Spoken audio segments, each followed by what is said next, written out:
Hey, what's up guys, Rev here. So today we're going to be once again talking about SmashJT because he is involved in a very serious situation involving Alyssa Mercante. So if you've been following these two parties, you know that there's been an ongoing beef for nearly a year between SmashJT and former Kotaku editor Alyssa Mercante. They have exchanged criticisms, insults, what have you, back and forth, but the whole time, Alyssa Mercante has tried to play the role of the victim despite her participation in all of this. And one of the things she did a few months ago is threaten to file lawsuits against YouTubers, but eventually she specified SmashJT specifically. And after all these months, it is finally here. You can see Alyssa on her TikTok announcing here. I saw it, so you had to as well. But this is the main source where she shared it on her Twitter with a link to the related documents. And yeah, this is, as unserious as she is and how ridiculous all of this is, what's at stake is very serious. If Alyssa, God forbid, manages to win this, it sets a very chilling precedent. It's an attack on free speech. It's trying to silence criticism and silence people with different ideological views. And their agenda here is very clear. This is a petty lawsuit being filed by someone trying to basically punish someone that they disagree with online and put them and their family through this long, potentially long court process. It's going to be a very big headache for everyone involved. And as you can see from the lawyer representing her, one of the lawyers representing her, this lawyer made their entire claim to fame by basically suing and trying to silence anti-woke gamers. So yes, if the agenda here wasn't clear enough already, there is more proof of it. But let's look at the post itself, because this was done in a very malicious way. Before we even look deep into what she is claiming in this document, the way that it's set up is done to put SmashJT and his family into a very dangerous situation. So if you go to the party section, right, she had her lawyers redact her home address because this would be a threat to her safety. But they did not extend that same courtesy to SmashJT, instead listing his home address, which is now a part of the public record and is now known to anyone who wants to look it up. And by posting that link with the relevant information on her Twitter immediately to probably the prediction and intention of Alyssa Mercante, her minions and sycophants would immediately start posting his home address as well as pictures of his home and also start threatening him and his family. Like, imagine being so pressed by critical YouTube videos that, forget SmashJT. You're now putting his family in danger by doing this, a completely unnecessary move. You could have redacted his address as well, but she knew full well what she was doing when she did that. But let's look at the document itself. It starts off with an absolute banger opening a preliminary statement here. I mean, I'm pretty sure these first couple of sentences here should constitute malpractice, okay? It says, modern video game enthusiasm is marked by a presence of semi-organized, outrage-driven campaigns for harassment like 2014's infamous Gamergate. Case dismissed. Oh, you mentioned Gamergate? Yeah, that should be enough. But also they go on to talk about Sweet Baby and all this stuff. Just like imagine some probably like 60-year-old boomer judge having to sit there and listen to what Gamergate and Sweet Baby are. Like, it's ridiculous. But the only thing more ridiculous than that is the amount of money she is demanding. She wants $75,000. 75,000 doubloons because of the videos he has made about her. In a weird claim here, she is trying to say he made all this money off of his YouTube videos criticizing me, therefore I'm entitled to that money. It's kind of interesting for an approach there, but this is a very weird number, okay? If you're thinking, did she and her lawyers pull this number out of their ass?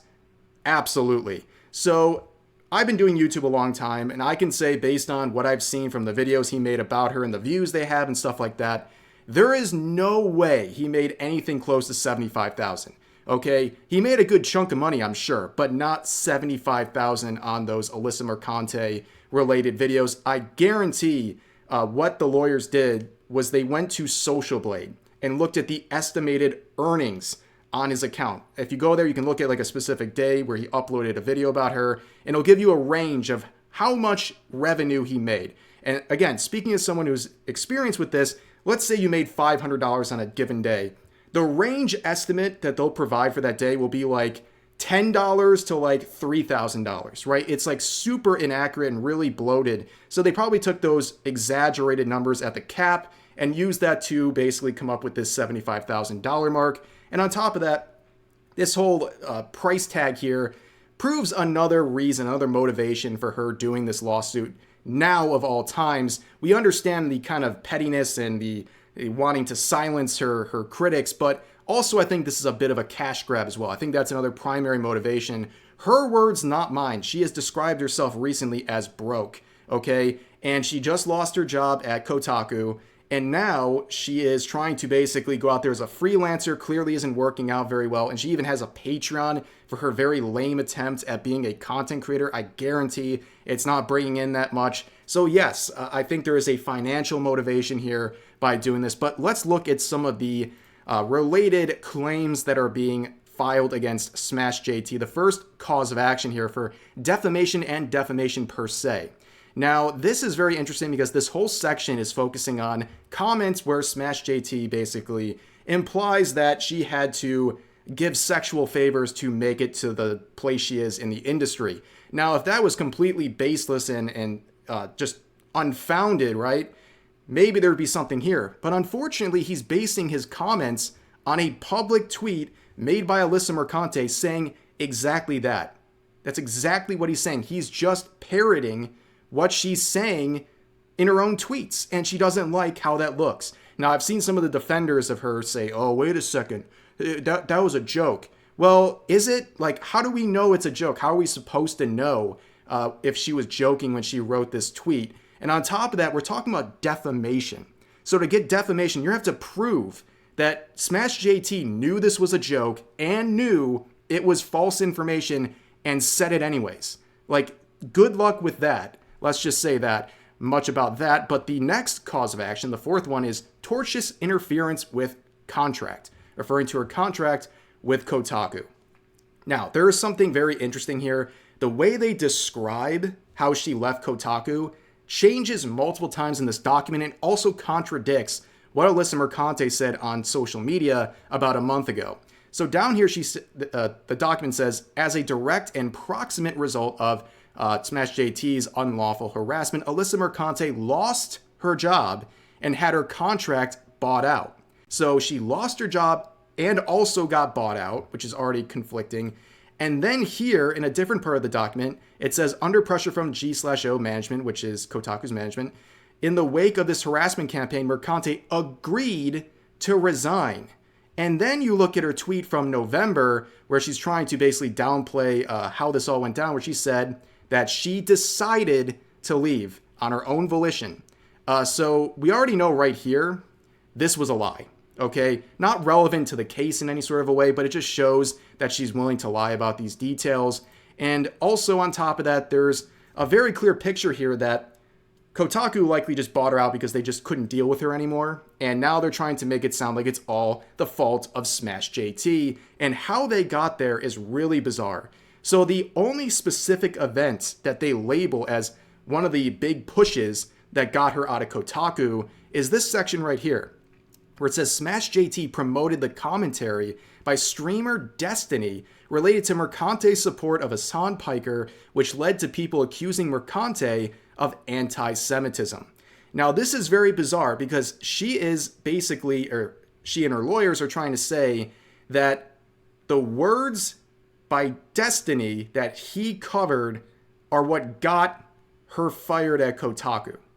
It's very strange. Like, again, SmashJT is a successful channel, but he's no Destiny. Like Destiny or not, he's a very large presence on social media.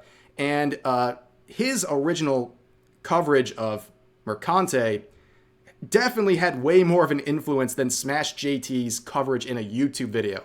Okay, and what exactly are we talking about, by the way? So Destiny released a post with a link to an archive of like 50 tweets where for years Alyssa Mercante was replying to Hassan Piker on Twitter or adding him in her own tweets, essentially simping for him, in many cases also thirsting for him. And yeah, that didn't really look very good, especially given all of the drama and controversy surrounding Hassan Piker, especially on the topic of anti-Semitism. On top of that, she has this very embarrassing 30-second interview she got at TwitchCon with Hassan Piker. It was a very hard watch, to say the least. He looked confused the whole time, and she was like low-key starting to hit on him. It was very strange. But of course, that connection to Hassan Piker typically has some ramifications, especially given the fact right now the current climate on Twitch is that advertisers are leaving because of concerns about anti-Semitism, mainly because they won't do anything. Twitch won't do anything about Hassan Piker.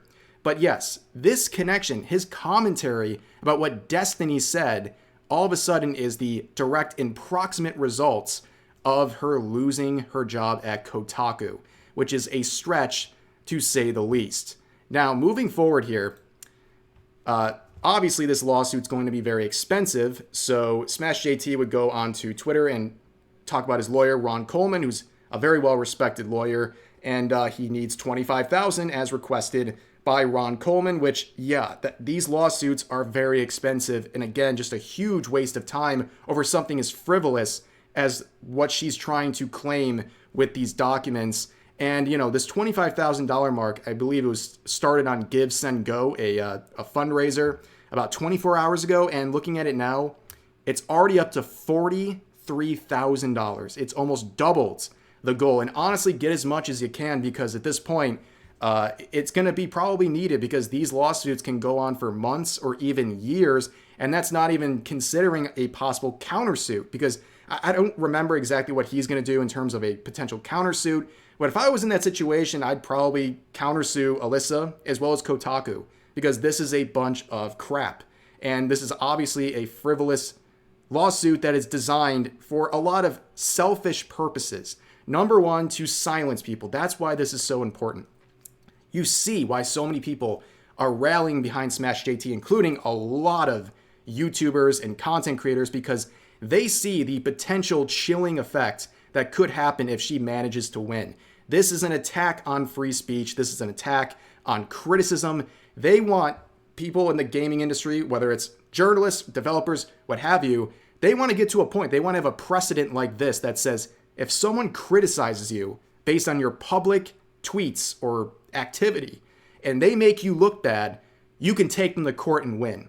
That is a very chilling thing. Like, that is definitely an attempt to silence free speech, an attempt to silence criticism. And it's not surprising seeing someone like Alyssa Mercante go off the deep end and want to support something like that, because they're just not used to criticism. I think they've been living in a bubble for so long that now that, you know, Alyssa comes out and is just constantly kicking the hornet's nest every day, trying to stir up drama for attention, and they just can't deal with the backlash that's ultimately self-created. And I think a lot of this is because Alyssa Mercante loves attention, and she wants it to keep going. It is no secret her relevancy on social media has died off over the months. She had her moments back in like February and March where a lot of people, including myself, were talking about her in videos with hundreds of thousands and even millions of views. She was getting a lot of attention. Yes, a lot of it was people making fun of her, but that didn't matter. She likes the attention. It's very clear. And ever since she left Kotaku, I mean, a lot of people pretty much determined that might be the end of her relevancy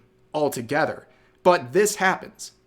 And it's so convenient that it pops up. This lawsuit finally is filed after she's left Kotaku and she's falling into even more irrelevancy. I think that is a big part of all this. She likes the attention. There is no sane person who would go through all this for such a frivolous lawsuit, the time and the money, all of it, to basically exact some revenge. I think that's part of it. She wants to, you know, go after SmashJT and punish him for daring to say negative things about her. But I also think she wants attention to keep going her way. And this is one crazy way of doing it, that is for sure. And like I said earlier too, I think this is a bit of a cash grab. She's in a tough spot financially. Again, her words, not mine. And $75,000 is on the line here. And as you can see, it's going away a certain way right now. And it appears that a lot of people think this will be a cakewalk. But you know what? Take no chances on this. It's very important that SmashJT prevails here. And hopefully this doesn't even make it into any later stages of litigation here. It should just be thrown out right from the get-go based on that god-awful document we just looked at. Completely ridiculous claims. But anyways, that is the situation. I'll put a link to this page right here in the description if you want to check it out, possibly support SmashJT in this lawsuit that he is fighting. And yeah, That's going to do it for this video. As always, feel free to share your thoughts about today's topics in the comments section down below. Hope you guys enjoyed the video, and I'll see you next time.